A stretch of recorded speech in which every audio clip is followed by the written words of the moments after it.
we've met. All right, now, the clear signal. It's nice doing business with you. We hear that? Right. We're in. Remember, Frank, the signal is nice doing business with you. Mr. Serrano's waiting. Skirmish teams 1 through 4, give me the high sign if you're ready. Over.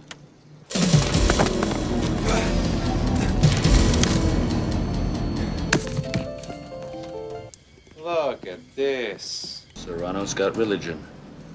Give me the word and I'll send him to his maker. Negative. Hold your fire. Switch him off only on the lieutenant's signal. Copy? What was that name? Chang. He was 18 hours in the hospital before he died. He could scream, though, huh? Oh. You saw me, right? I saw you. Bad posture. You know what I'm gonna do? I'm gonna break your hands, finger by finger. And then I'm gonna break your ribs, rib by rib. Knock yourself out. Mr. Serrano, we had an understanding. Could we talk? You know, privately. What's on your mind? The Bureau knows about your heroin shipment. Frank. You do it as a favor for me, for free. Tony, thanks again for this, huh? Shit! What's the matter? We lost Stuart's mic. Nice doing business with you. Why'd you say you do it for free, Frank? Nice doing business with you, Tony. The only time a man doesn't want any money is when he wants something else. Hey. You're sweating like a pig. All he wants to do is get out of here in one piece. 2, Jacob! Negative. Target not clear. No shot. No shot. Move in! Stun him up straight! We got cops out here. How many?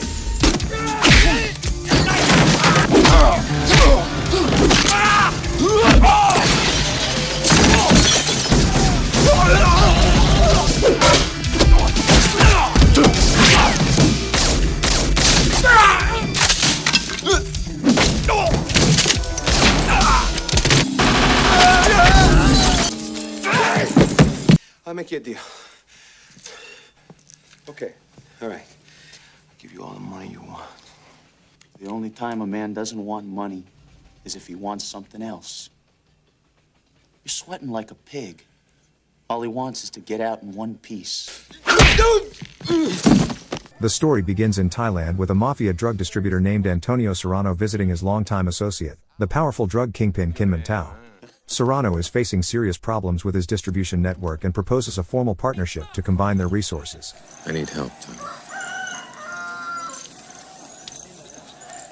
Come, let us see the fight. Rather than responding immediately, Kinman leads Serrano to a nearby arena to watch one of his stick fighting matches, insisting that business can wait until the fight is over. I didn't come 10,000 miles to watch these guys whack each other with big toothpicks. As the match begins, Serrano loses patience and tells Kinman that he didn't travel 1,000 miles to watch men fight with sticks. He came for the money and drugs that Kinman owes him, reminding him that he once helped him when he was still a low-level drug dealer. I made you, Tommy. Don't push it. Kinman coldly rejects the proposal, preferring to maintain his independent dominance over the global heroin trade. Before sending Serrano away, he warns him never to ask for something he lacks the power to take for himself. Non si preparado mubidie. What the hell did he just say? It means don't ask for what you can't take. Southern California weather today. Look for highs in the 80s. Free China now! The narrative shifts to Los Angeles, where Jake Lowe, a university art student, comes across a campus demonstration supporting democracy in China. The sight immediately triggers a traumatic flashback. Jake recalls the historic Tiananmen Square protests, during which he witnessed his father being killed by military forces. Jake Lowe, right? Yeah. A student organizer named Paul is eager to recruit Jake as a speaker for an upcoming pro-democracy fundraising event. However, Jake refuses, believing that political activism is ultimately pointless. Knowing Jake wants nothing to do with politics, Paul takes advantage of Jake's attraction to Rosalind, a model from their art class. Hey. You want to go out with me tonight? Rosalind invites Jake out that evening, leading him to believe they will spend the night together at her apartment. Sure. bet on it. However, when Jake arrives to pick her up, he realizes he has been tricked into attending a crowded fundraising party for Chinese pro-democracy activists. Please, we need money, Jake. Just a few words, no politics, no flag waving, just the truth about what you saw. Great admirer of your father's. Among the attendees is Carl Chang, the event's organizer and a wealthy businessman who serves as the US-based distributor for international drug lord Kinman Tao. Chang uses the fundraiser as a public relations cover to divert attention from his drug trafficking operations. Democracy, capitalism, it's all a good cause. Antonio Serrano, a rival mob boss seeking a larger share of Tao's criminal empire, arrives at the party with his henchmen to talk to Chang. They'll arrive in Chicago ahead of schedule. Ahead of schedule. That's what I like to hear. While the party rages downstairs, Chang retreats upstairs to conduct business, but Serrano and his men ambush him. Your boss, that ungrateful yellow, won't give me what should be mine. Serrano, harboring a deep resentment toward Kinman Tao's syndicate, demands the coordinates of an incoming multi-million-dollar heroin shipment. Under pressure, Chang cracks and reveals the details. Despite getting exactly what he wants, Serrano executes Chang on the spot. Jake accidentally witnesses the murder and decides to escape with Rosalind, but Serrano orders his men to kill him. Please tell me what, Chang! You heard him move it!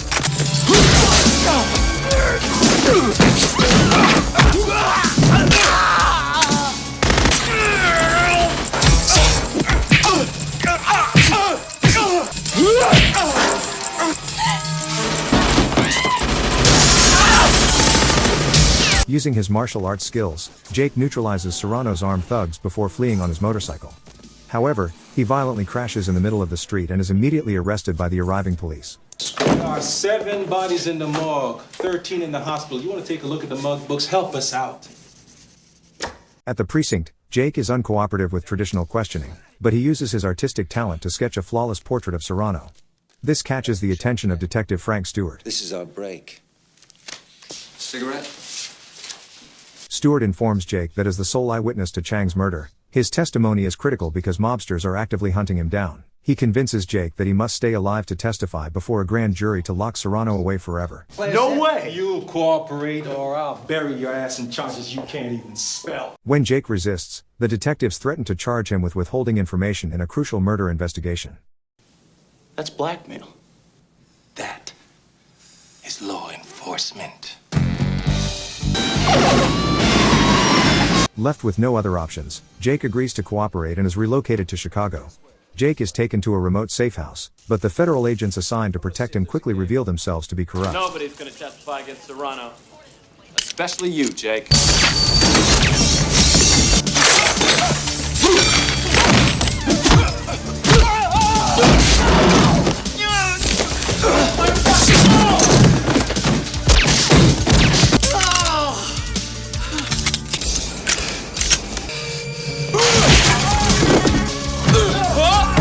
Jake fights the agents and escapes through a window, only to run into Officer Carla Withers, a young cop stationed outside as perimeter security. Jake tries to warn her that the agents inside are trying to kill him, but Withers believes he is a federal witness attempting to flee custody. Stay put.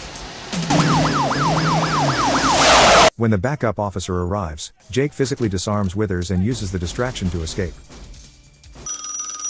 I'll get it. Desperate and unsure of whom to trust, Jake finds a public payphone and calls Detective Stewart. Stewart tells Jake to stay exactly where he is, promising to drive out personally to rescue him. He has a heart attack. He's dead. Mr. Serrano, it's for you. However, the moment Jake hangs up, Stewart immediately calls Serrano to break the bad news. The kid got away. You got away? Serrano loses his temper and delivers a chilling threat, warning Stewart that if he does not silence Jake permanently, Serrano will burn his house down with his family inside. What neither Stewart nor Serrano realizes is that Lieutenant Mace Ryan, a grizzled and uncorrupt Chicago detective, has intercepted their call. He's meeting me at 7, 4th and Progress. The parking lot. There's a street light there. You can't miss him. Be there. I'm sure you will. Listening to the audio recording of them plotting Jake's murder, Ryan realizes that Jake is being walked straight into an execution trap at the designated meeting point. Later that evening, Jake waits at the meeting spot, expecting Stewart to save him. Instead, Stewart arrives alongside Serrano's heavily armed mob enforcement crew, fully intent on murdering him. Lieutenant Ryan intervenes just in time, repelling the mobsters with heavy firepower, rescuing Jake, and speeding away into the night. Lieutenant Ryan takes Jake to their bowling alley safe house and they find Ryan's partner, Detective Carla Withers. Still furious about Jake brutally disarming her during their previous encounter, Withers fiercely assaults him. We've met. Once the tension settles, Lieutenant Mace Ryan reveals to Jake that he has been pursuing the elusive drug lord Kinman Tao for 10 years. You were gonna help me nail him. Ryan successfully persuades Jake to help him exploit the FBI ties with Serrano and obtain information regarding Tao's next major shipment. Ryan and Jake then head to Detective Stewart's residence. Upon arrival, Jake immediately beats the detective for betraying him, stopping only when Lieutenant Ryan intervenes. It's all right, son. I'm a police officer. It's all right, Lisa. He's meeting me at 7, 4th in progress. Ryan plays a wiretap recording of a phone call that proves Stewart was actively plotting to murder Jake. To have all criminal charges against him dropped, Ryan offers Stewart a deal. He must take Jake to Serrano, who is already looking for him, and retrieve the exact time and location of Tao's upcoming shipment. I have him. Chicago cops can be very reasonable. You bring him over. If Stewart successfully secures the information, the designated signal code to prompt the waiting detectives to storm the building will be the phrase "nice doing business with you." Remember, Frank, the signal is nice doing business with you. Mr. Serrano's waiting. Skirmish teams 1 through 4, give me the high sign if you're ready. Over. The sting operation is initiated successfully, but Stewart's wire suddenly cuts out. What's the matter? We lost Stewart's mic. Nice doing business with you. Suspecting a betrayal, a paranoid Serrano decides to execute Stewart. You're sweating like a pig.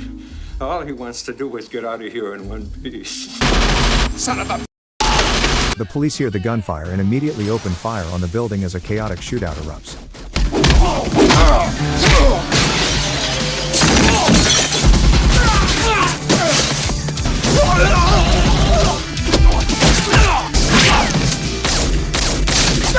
Jake engages Serrano in a brutal hand-to-hand fight, eventually overpowering him. Serrano desperately tries to bribe Jake with a massive cash payoff, but Jake refuses the money and knocks him out. You're sweating like a pig.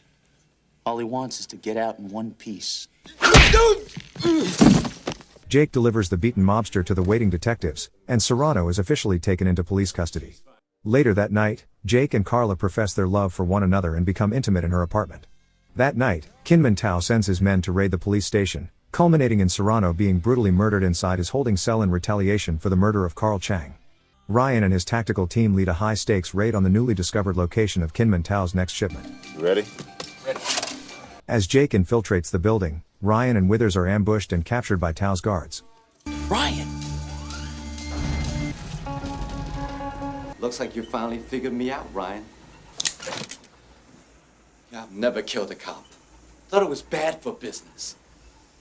Now, I'm gonna have to kill two. Just before Kinman Tao can execute the two captive detectives, Jake bursts into the executive office and sparks a massive fight. Seizing the chaos, Tao flees the office, leaving his remaining mercenaries to battle Jake and the recovering detectives.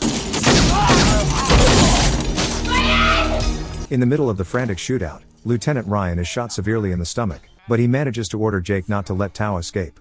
Jake pursues the fleeing drug lord but is intercepted by Tao's top assassin, leading to a grueling and brutal martial arts duel.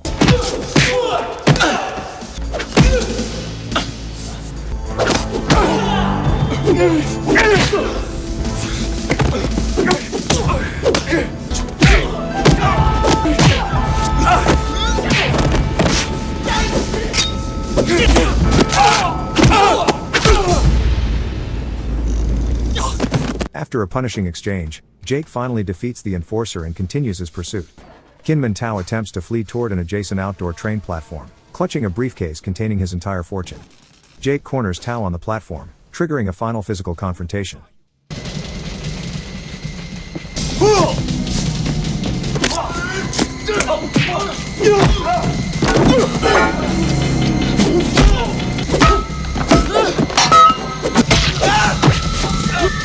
As an oncoming train rapidly approaching, Jake counters Tao's offensive and maneuvers him into an exposed high-voltage electrical junction. The massive electrical shock incapacitates Kinman Tao, leaving him paralyzed on the tracks directly in the path of the oncoming train, which strikes and kills him instantly.